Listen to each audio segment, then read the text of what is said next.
Ecclesiastes chapter 3 verses 1 through 8 says, "There is a time for everything, and a season for every activity under the heavens. A time to be born, and a time to die. A time to plant, and a time to uproot. A time to kill, and a time to heal. A time to tear down, and a time to build. A time to weep, and a time to laugh. A time to mourn, and a time to dance. A time to scatter stones, and a time to gather them. A time to embrace, and a time to refrain from embracing. A time to search, and a time to give up. A time to keep, and a time to throw away.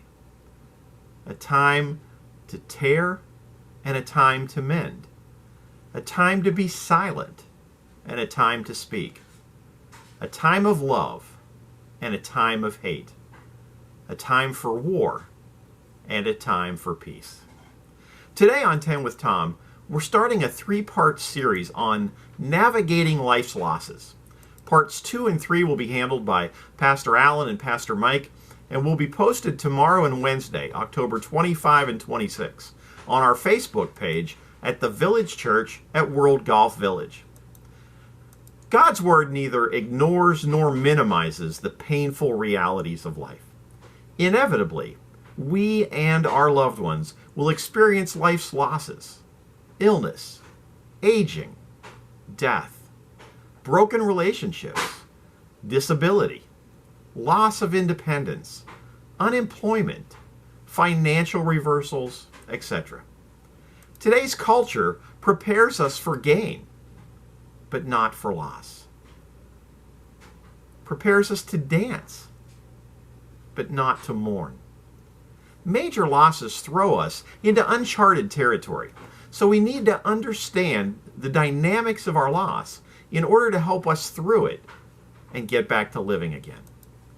Life-changing loss begins with bereavement, the agony of feeling that something or someone indispensable to us has been ripped away, leaving us feeling robbed.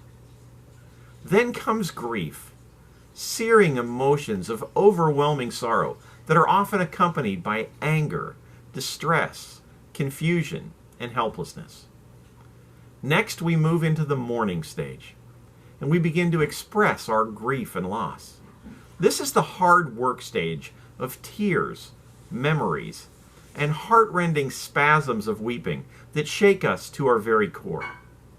We feel guilt and remorse over what we have said or done, or perhaps not said or not done. And our heartache gives those around us the opportunity to respond, offering the comfort and the reassurance that we need to begin healing. This is God's protocol for healing broken hearts. At 120 years of age, the Israelites' beloved leader died, leaving behind him a grief-stricken nation. But we read in Deuteronomy chapter 34, verse 8, the Israelites grieved for Moses in the plains of Moab 30 days, until the time of weeping and mourning was over. God allowed them 30 days to mourn their loss and to comfort one another before resuming the business of life. And that's a good precedent for us to follow. When you suffer loss, take the time you need to do the work of mourning your loss.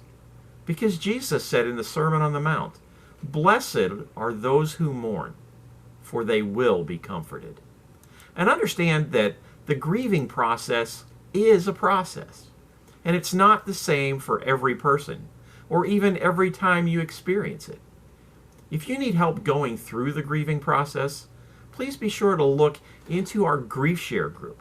They do a superb job of walking people through the grieving journey. And they have some tremendous resources that are available for navigating through the upcoming holiday season. In fact, they have a Surviving the Holidays luncheon coming up on November the 13th. And so we encourage you to check that out. You can find out more information on that at griefshare.org or by calling our church office. And speaking of tremendous resources, researchers at the Colorado Institute of Grief offer us this helpful 4-stage path to recovery. Stage 1, shock. Our initial response is one of denial and disbelief. I can't believe this is happening. It's not real. There is a numbing of our senses, a God-designed natural anesthesia that buffers the early blow and allows us time to gather our coping mechanisms. Stage 2, protest. We feel anger and resentment against God, yet we feel guilty for blaming Him.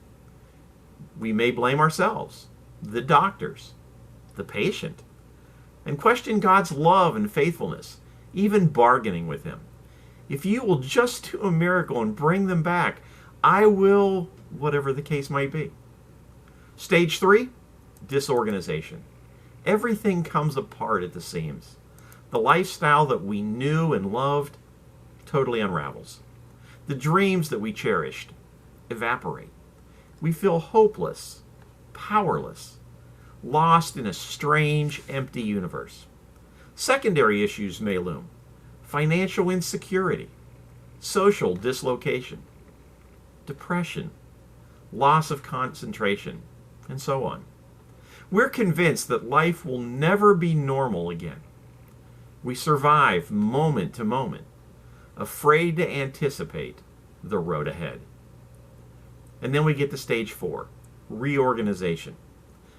Unrelenting grief gives way to waves of sadness, varying in frequency and intensity. We begin to accept and accommodate our loss. The energy that we expended on grief work becomes available again, enabling us to adjust to the demands and the opportunities of our new lifestyle. Slowly we reemerge and take hold of the reins again. The process will take many months, and full recovery, possibly even years. In fact, the wisest words that my family heard from a pastor when my mother died suddenly over 30 years ago was this: the pain never goes away, but some days it doesn't hurt so bad. And God promises those days will come, for there will be a time to heal, build up, laugh, dance. And as the New King James Version reads, a time to gain again. Pastor Allen will pick things up here tomorrow, and Pastor Mike will finish the series on Wednesday. And again, you can find those messages on our Facebook page at the Village Church at World Golf Village. I want to remind everybody that if you're interested in joining us in Charlotte this year to work in the processing center with Operation Christmas Child, we've got 2 trips available, but we've got to hear from you today. Our first trip is November 22nd through the 26th over Thanksgiving, and our second trip is November 27th through December the 1st. If you'd like to go, be sure and contact us today because this is the last day to sign up, but we would love to have you with us. Thanks for joining me today. It's great to be back home, and I look forward to seeing all of you soon, especially on Friday, when we once again explore the Word for You Today. Have a great week.